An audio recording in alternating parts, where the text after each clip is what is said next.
G'day folks. Well, over the years we have filmed hundreds of incredibly talented people across the world. Many of these artists have gone on to produce their own videos as well. We hope you enjoy this great lesson from one of our Colour in Your Life artists.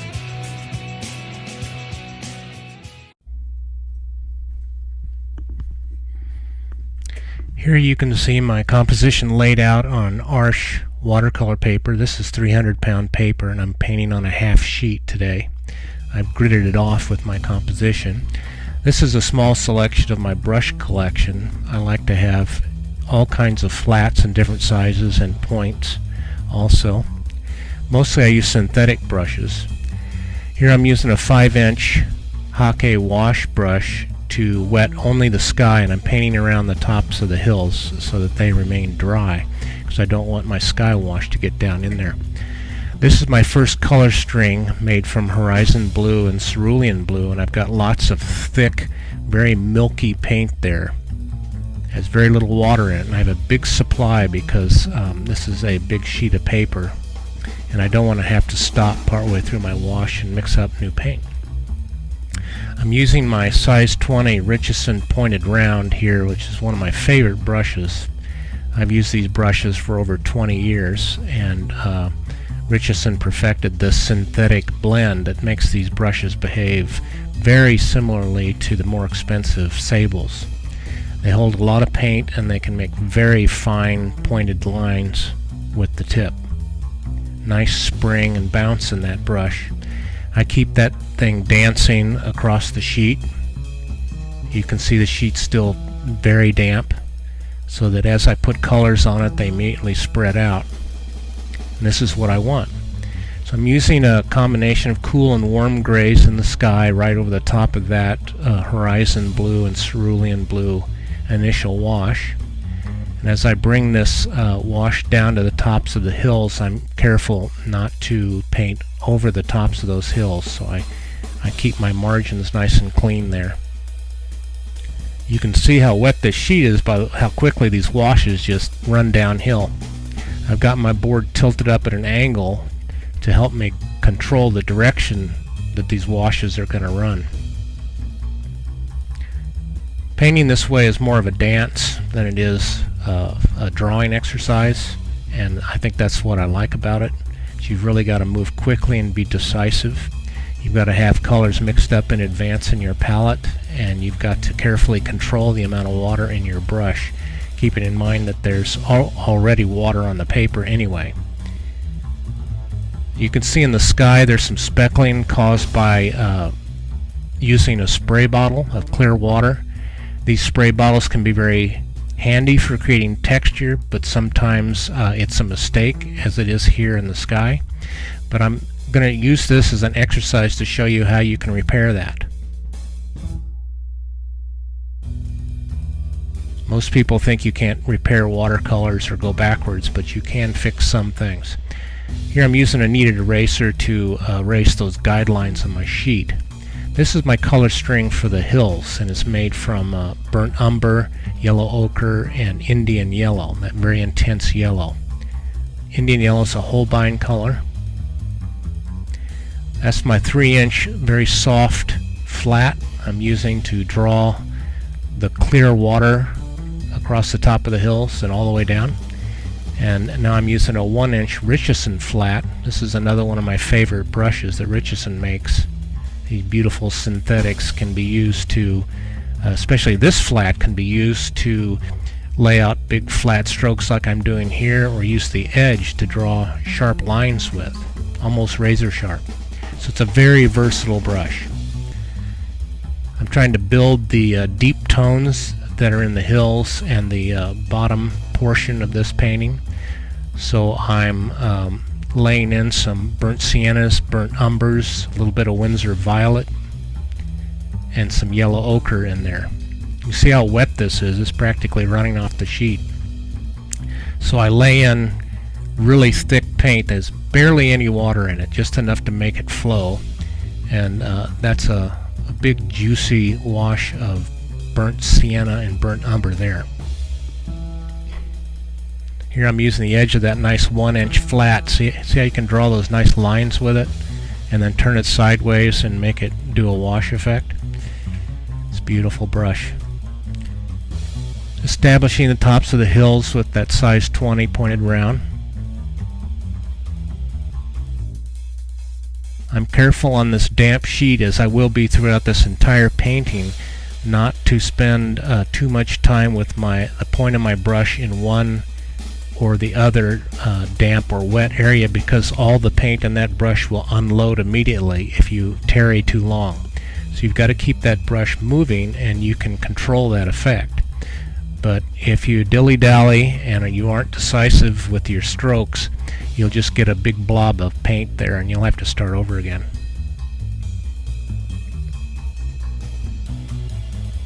Still working the values and colors down in the bottom half of the painting. One of the struggles that students have with watercolors, they look so different often when they are wet versus when they're dry. They certainly lose intensity, and they often lose value. They lighten up considerably, and this creates no end of frustration. And we all deal with it. I still deal with it now, and one of the things I'm doing in this painting is readjusting tones all the time. And as long as that sheet is damp or wet, I can keep readjusting those tones.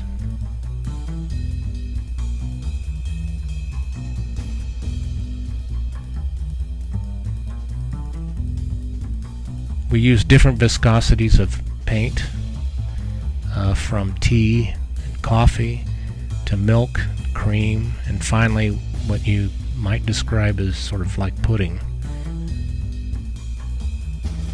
depending on how wet the sheet is. So I'm constantly aware of the viscosity of the paint and the amount of water that's in it.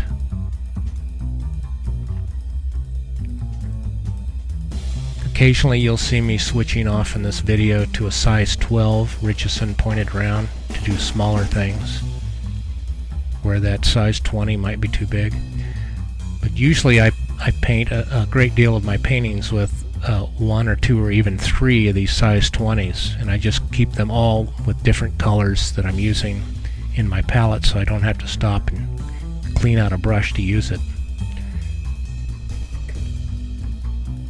This is another mix I'm going to use for the mid-ground hills, and I don't use blacks.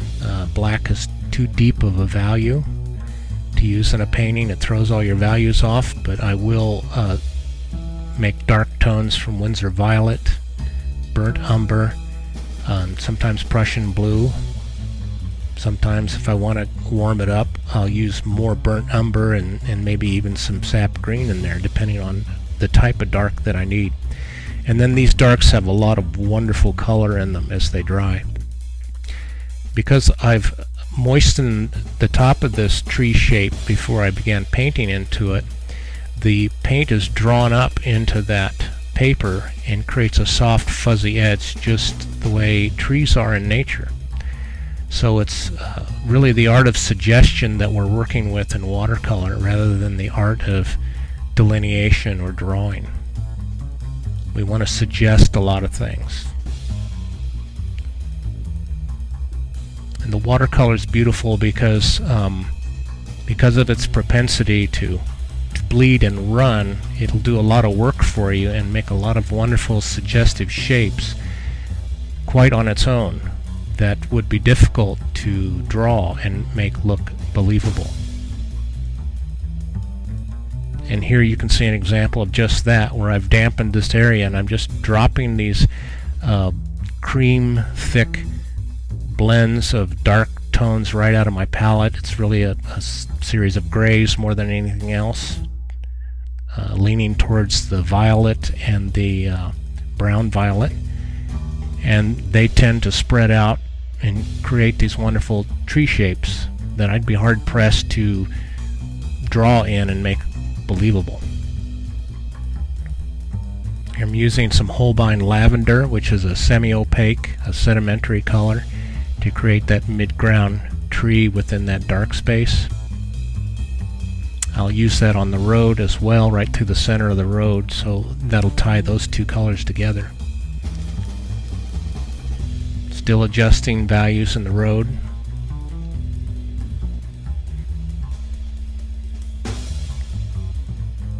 building texture and interest and variety in the ground plane, and also darkening the value of it as we go.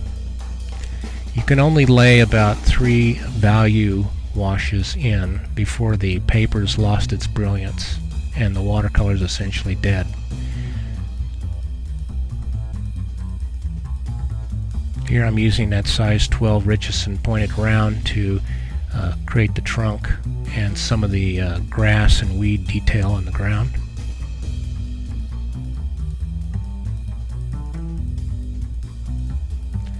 There's that Holbein lavender, that a beautiful color.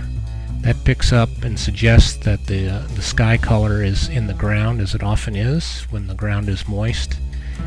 In this case, the road was still very damp from the rain we'd had that day.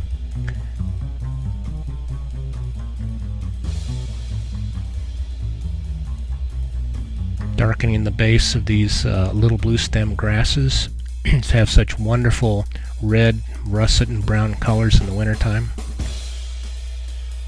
This is cadmium red and burnt sienna.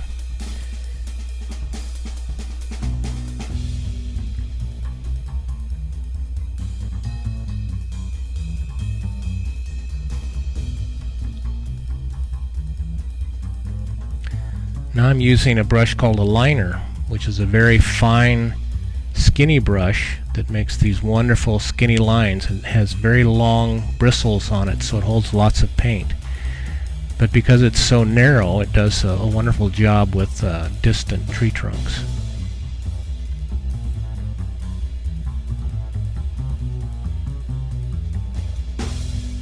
It holds lots of paint, so I don't have to go back to the palette very often. But you have to be decisive. You can't linger with this brush either. It will also unload paint into a big blob on your sheet if you don't keep it moving. So it's best to, before you lay these trunks in, to visualize how you want them to look. And if you have some photo reference, all the better. But don't overdo it. It's just a suggestion process. So I'm working very quickly with this liner brush.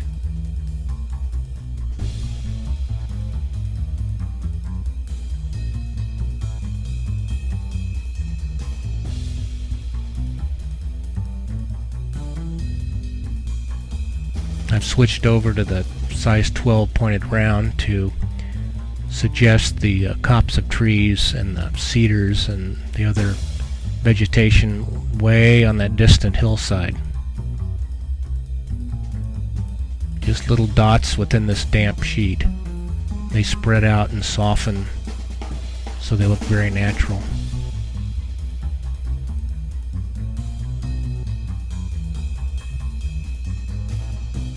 Trying to bring this painting to a close now so I don't ruin it with too much detail and too much fiddling.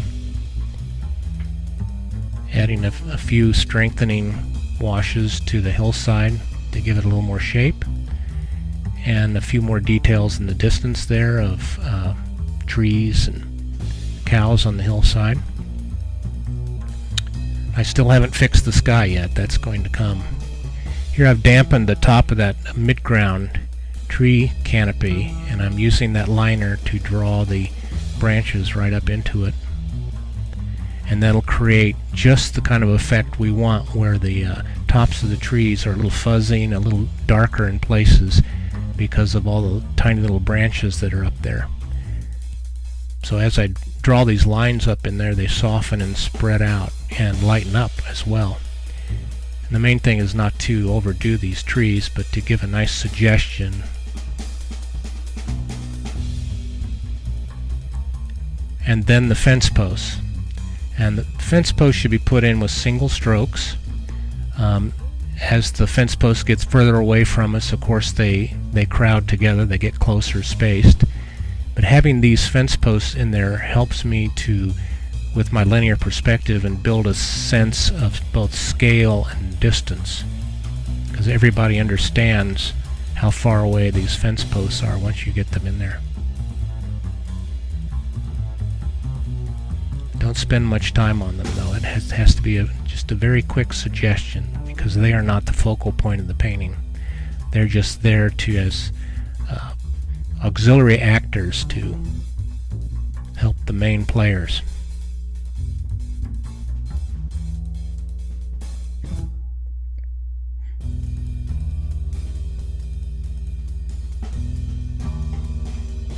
Using fingers is perfectly acceptable if it works. Now I've decided to fix the sky. I've taken my big soft flat wash brush and I've loaded it with water and snapped it out on the floor once, and then lightly caressed the sheet with it very quickly. I'm not dragging to disturb the paint underneath. And there you'll see I tilt it back uphill to keep that paint from flowing down too quickly. For that reason, I rarely tape the bottom edges of my watercolor sheets. This 300 pound is heavy enough and stiff enough that I can do that with it.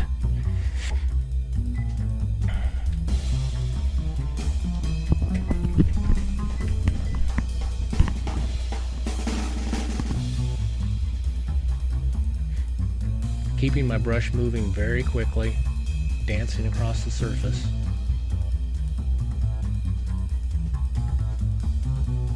Keeping in mind that that sheet is drying out while I'm working on it, so I have to keep moving quickly. And I'll use that flat here in a second to soften some of those shapes. There it goes. Paint back into the shape.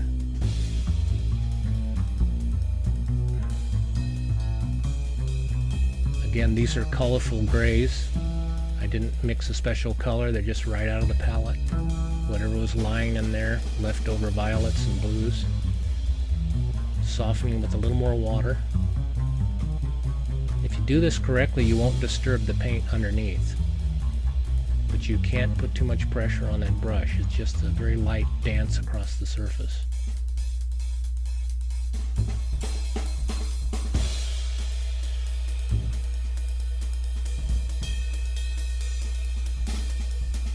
Sometimes you can test an area to see if it's still damp. Just lightly touch a little bit of color into it, and that'll tell you whether you can paint on it or not.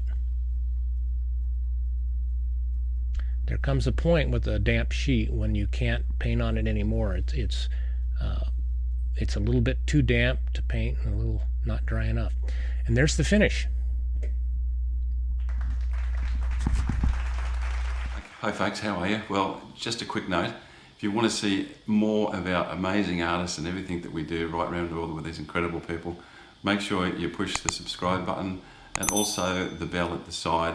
That'll enable us to tell you what we're doing and where we are, but we do have some amazing people that I'm quite sure that you'll want to have a look at. So push that subscribe button and the bell as well.